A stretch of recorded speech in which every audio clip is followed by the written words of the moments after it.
আসসালামু আলাইকুম প্রিয় দর্শকবৃন্দু, আমন্ত্রণ জানাচ্ছি জনতার সময় সংবাদে। শুরুতেই থাকছে আন্তর্জাতিক সংবাদ শিরোনাম।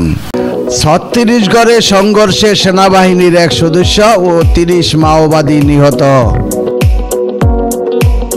ভারতের ছত্তিশগড় রাজ্যে আইনশৃঙ্খলা বাহিনীর সঙ্গে সংঘর্ষে অন্তত ৩০ মাওবাদী বিদ্রোহী এবং এক সেনা নিহত হয়েছেন। বৃহস্পতিবার ২০ মার্চ রাজ্যটির পৃথক দুইটি স্থানে মাওবাদী বিদ্রোহীদের সঙ্গে এইসব সংঘর্ষের ঘটনা ঘটেছে।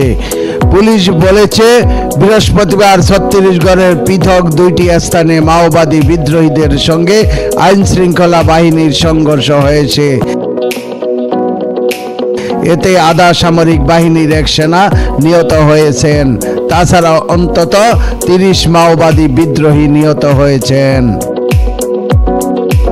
ছত্তিশগড়ের রাস্তায় পুলিশের মহাপরিদর্শক সুন্দরাজ পন্তিলিঙ্গাম ফরাসি বার্তা সংস্থা এএফপিকে বলেছেন, বিজাপুর জেলায় সংঘাতে এক সেনা নিহত হয়েছেন। সেখানে ২৬ মাওবাদী গেরিলাকে হত্যা করেছে নিরাপত্তা বাহিনী। এছাড়া রাজ্যের দক্ষিণের একটি জঙ্গলে পৃথক সংঘর্ষে আরও ৪ মাওবাদী বিদ্রোহী নিহত হয়েছেন। সংঘর্ষস্থলে পৃথক তল্লাশি অভিযান চালিয়ে নিরাপত্তা বাহিনী বেশ কিছু অস্ত্র গোলাবারুদ উদ্ধার করেছে।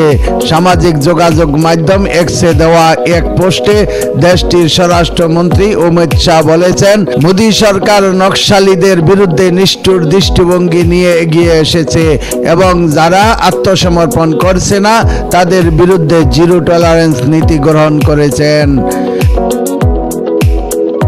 গত বছর দেশটির আইনশৃঙ্খলা বাহিনী অন্তত ১,০০০ সন্দেহভাজন নকশালপন্থীকে গ্রেপ্তার করেছে। একই সময় আইনশৃঙ্খলা বাহিনীর কাছে আত্মসমর্পণ করছে আরও ৮৩৭ মাওবাদী বিদ্রোহী। ভারতের স্বরাষ্ট্রমন্ত্রী অমিত শাহ গত সেপ্টেম্বরে মাওবাদী বিদ্রোহীদের আত্মসমর্পণ অথবা সর্বাত্মক হামলার মুখোমুখি হওয়ার জন্য সতর্ক করে দিয়েছিলেন।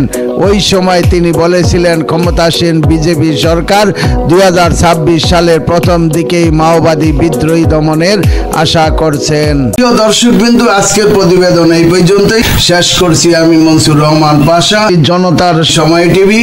আল্লাহ হাফেজ।